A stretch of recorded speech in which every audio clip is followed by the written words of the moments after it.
జనసేనలకు వస్తున్నారు sir, alternative కావాలి కాబట్టి వస్తున్నారు. నిజంగా కూడా అక్కడ పనికిరాని వారు మీకు పనికి వస్తారా మల్లప్ప గారు? సార్ యాక్చువల్ గా ఇక్కడ మనకు అక్కడ పనికిరారు వారు అనేది అది అది రాంగ్ యాక్చువల్ గా. ఎందుకంటే Balashowry is elected MP. And ఇంకోటి ఏంటంటే అక్కడ వీళ్ళే ఏ ఏ ఏ సిద్ధాంతాలతో అక్కడికి వెళ్ళారో అక్కడ సేవలు చేయలేనటువంటి పరిస్థితి. అలాగే ఇంతకు ముందు మన అనలిస్ట్ గారు చెప్పినట్లు నేను చెప్పేది ఏంటంటే సుపీరియర్ తప్పు చేసినా కూడా సబార్డినేట్స్ శిక్ష పడే పరిస్థితి ఇప్పుడు. ఎందుకంటే తను చేసిన తప్పుని సబార్డినేట్స్ మీద నెట్టేసేటువంటి పరిస్థితి ఈరోజు జగన్మోహన్ రెడ్డి గారిది. అంటే ఈ రోజు ఇంతమంది ఎమ్మెల్యేలని మారుస్తున్నారు, ఇంతమంది వైసీపీని వదిలి వస్తున్నారంటే that is the mistake of Jaganmohan Reddy. ఎందుకంటే ఈ రోజు ప్రజలకు సేవ చేయాలి.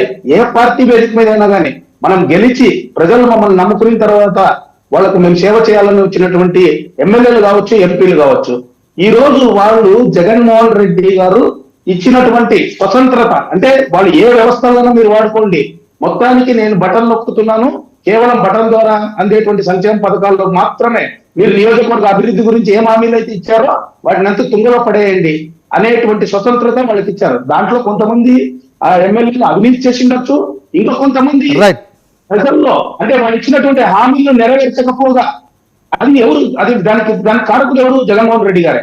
అందుకే నేను అనేది ఏమంటే ఈ రోజు ఏ ఎంపీలు ఏ ఎమ్మెల్యే వైసీపీని విడిచి వస్తున్నా, ఎంతమందిని ఈయన మారుస్తున్నా అది పూర్తిగా ఆ తప్పిదానికి కారణం జగన్మోహన్ రెడ్డి గారే.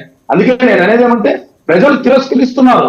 ఈ రోజు ఇతను ఒక పాలనను ప్రజలు తిరస్కరిస్తున్నారు కాబట్టి ఎలాగో అతను తెచ్చినటువంటి సర్వే రిపోర్ట్ లో నెక్స్ట్ అధికారంలోకి రాలేమనే ఒక దీంతో నెపంతో ఈ రోజు ఉన్నటువంటి వాళ్ళను మార్చితే కనుక అట్లీస్ట్ ఏదైనా మనం స్థానాలు గెలిచొస్తున్నటువంటి ఆలోచనతో జగన్మోహన్ రెడ్డి గారు ఉన్నారు.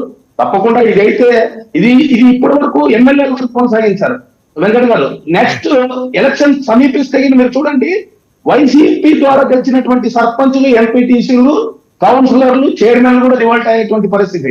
ఎందుకంటే వాళ్ళు ఏ ఆశయానికి అయితే అక్కడ గెలిచారో ఆ ఆశయాలు నెరవేరలేని పరిస్థితి. వాళ్ళకి 5 ఏళ్ళు ఒక్క గ్రామాన్ని కూడా అభివృద్ధి చేయలేనటువంటి పరిస్థితి సర్పంచ్, ఎంపీటీసీ, ఒక్క వాటిని కూడా అభివృద్ధి చేయలేటువంటి పరిస్థితి కౌన్సిలర్ది.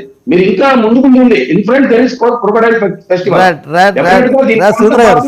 జగన్మోహన్ రెడ్డి గారు. నాయుడు గారు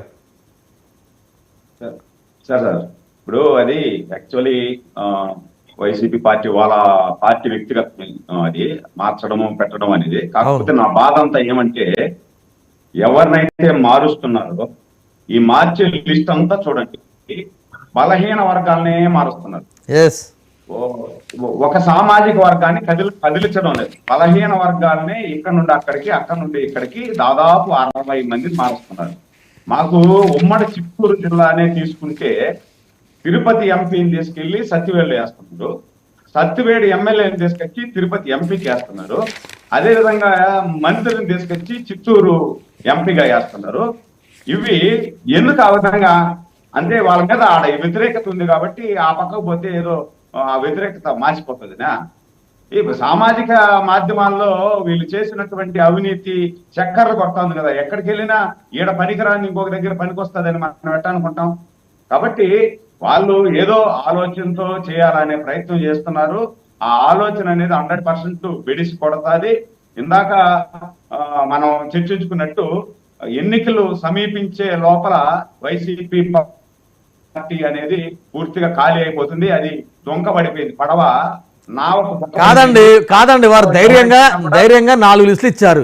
5వ జాబితా కూడా రేపు మాపో రాబోతుంది, 25లోగా 5వ జాబితా రాబోతుంది. మీరు ఇంతవరకు ఒక క్యాండిడేట్ ప్రకటించలేదు, ఒక లిస్ట్ ఇవ్వలేదు.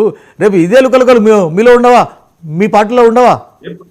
సార్ ఇప్పుడు పార్టీల్లో ఏ పార్టీలో అయినా ఎన్నికల్లో సమీపించినప్పుడు కొంత అసమ్మతి వచ్చేది మాత్రం వాస్తవం. మరి ఇంత దారుణమైనటువంటి మార్పులు చేర్పులు, ఇంత అసంతృప్తి అనేది నేను ఇంతవరకు నా జీవితంలో ఇంతవరకు చూడలేదు. ఈ అసంతృప్తులే, ఈ మార్పులు చేర్పులే కారణం ఏంది?